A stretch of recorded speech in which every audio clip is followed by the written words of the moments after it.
ಸಂಪುಟ ಪುನರ್ರಚನೆ, ಕೆಪಿಸಿಸಿ ಅಧ್ಯಕ್ಷರ ಬದಲಾವಣೆ ಅದು ನನಗೆ ಗೊತ್ತಿಲ್ಲ. ಮಾನ್ಯ ಮುಖ್ಯಮಂತ್ರಿಗಳು, ಮಾನ್ಯ ಉಪಮುಖ್ಯಮಂತ್ರಿಗಳು, ಅಧ್ಯಕ್ಷರಿದ್ದಾರೆ, ಪಕ್ಷದ ಅಧ್ಯಕ್ಷರಿದ್ದಾರೆ.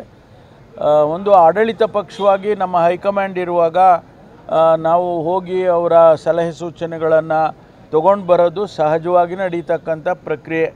ಅದರಲ್ಲೇನು ಹೊಸದೇನು ಕಾಣೋದಿಲ್ಲ.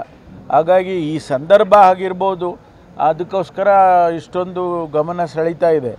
ಆದರೆ ಅವ್ರನ್ನ ಕರೆದಿರ್ತಕ್ಕಂಥದ್ದು ನಾರ್ಮಲ್ ಕೋರ್ಸಲ್ಲಿ ಕರೆದಿದ್ದಾರೆ. ಈಗ ನಾನು ಅಧ್ಯಕ್ಷ ಇದ್ದೆ, ಸನ್ಮಾನ್ಯ ಸಿದ್ದರಾಮಯ್ಯನವರು ಮುಖ್ಯಮಂತ್ರಿಗಳಿದ್ದರು. ನಾವಿಬ್ಬರು ಆಗಾಗ್ಗೆ ಡೆಲ್ಲಿಗೆ ಹೋಗಿ ಬರ್ತಾಯಿದ್ದು ನಮ್ಮ ಹೈಕಮಾಂಡ್ನವ್ರ ಜೊತೆ. ಅದೇನು ಹೊಸದೇನು ಕಾಣಿಸ್ತಾ ಇಲ್ಲ ನನಗೆ.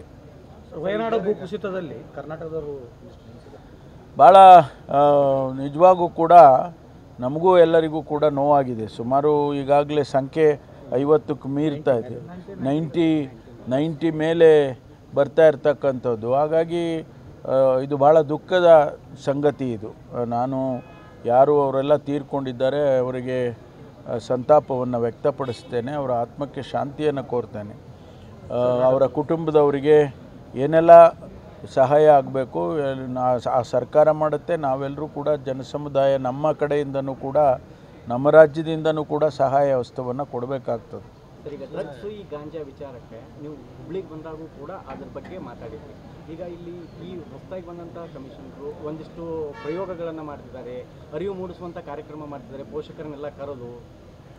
ನೋಡಿ, ಇದನ್ನು ನಾವು ನಿರಂತರವಾಗಿ ಮಾಡಬೇಕಿದು, ಒಂದಿನದಲ್ಲಿ ನಿಲ್ಸೋಕ್ಕಾಗೋದಿಲ್ಲ. ನಾವು ಒಂದು ಕಾರ್ಯಕ್ರಮ ಹಾಕ್ಕೊಂಡಿದ್ದೀವಿ. ಏನು ಇಡೀ ಕರ್ನಾಟಕದಲ್ಲಿ ಈ ಡ್ರಗ್ಸನ್ನು ನಿಲ್ಲಿಸಬೇಕು ಅನ್ನೋ ಉದ್ದೇಶಕ್ಕಾಗಿ ನಮ್ಮ ಪ್ರತಿಯೊಂದು ಜಿಲ್ಲೆಯಲ್ಲಿ, ಪ್ರತಿಯೊಂದು ಪೊಲೀಸ್ ಸ್ಟೇಷನ್ನಿನ ವ್ಯಾಪ್ತಿಯಲ್ಲಿ ಬರ್ತಕ್ಕಂಥ ಶಾಲಾ ಕಾಲೇಜುಗಳಿಗೆ ತಿಂಗಳಿಗೆ ಒಂದು ಸಾರಿ ಹೋಗಿ ಇದರ ಬಗ್ಗೆ ಒಂದಿಷ್ಟು ವಿಚಾರಗಳನ್ನು ಹೇಳಬೇಕು, ಕಾನೂನು ಅರಿವು ಮೂಡಿಸ್ಬೇಕು ಮತ್ತು ಅದನ್ನು ನಿಲ್ಲಿಸ್ತಕ್ಕಂಥ ರೀತಿಯಲ್ಲಿ ಅವರ ಮೈಂಡನ್ನು ಸೆಟ್ ಮಾಡಬೇಕು ಅಂತೇಳಿ ನಾನು ಸೂಚನೆ ಕೊಟ್ಟಿದ್ದೇನೆ. ನಾವು ಪೊಲೀಸ್ ಕಾನ್ಫರೆನ್ಸಲ್ಲಿ ಇದನ್ನು ಭಾಳ ವಿವರವಾಗಿ ಚರ್ಚೆ ಮಾಡಿದ್ದೇವೆ. ಅದರ ಪ್ರಕಾರ ಈಗ ಅವರೆಲ್ಲ ಮಾಡ್ತಿದ್ದಾರೆ. ಹೊಸದಾಗಿ ಬಂದಿರತಕ್ಕಂಥ ಕಮಿಷನರು ಅದು ಮಾಡಿದ್ದಾರೆ ಅಂತ ಹೇಳಿದರೆ ನಿಜಕ್ಕೂ ಸಂತೋಷ. ಅದನ್ನು ಮುಂದುವರಿಸ್ತಾರೆ. ಯಾವುದು ಇಲ್ಲ ನೋಡಿ, ಇಷ್ಟು ದಿವಸ ಅದ್ರ ಬಗ್ಗೆ ಏನೆಲ್ಲ ಆಗಿತ್ತು ತಮಗೆ ಗೊತ್ತಿದೆ.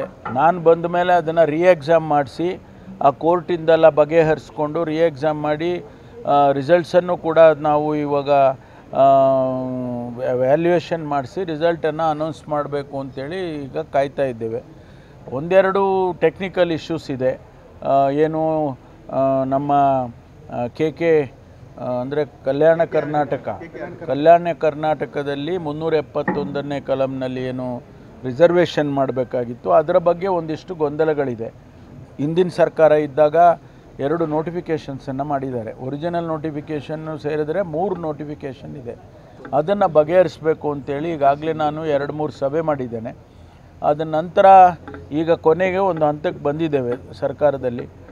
ಕೆಲವರು ಕೋರ್ಟಿಗೂ ಕೂಡ ಅದನ್ನು ತೊಗೊಂಡೋಗಿದ್ದಾರೆ. ಬಗೆಹರಿಸ್ತೇವೆ ಆದಷ್ಟು ಶೀಘ್ರವಾಗಿ.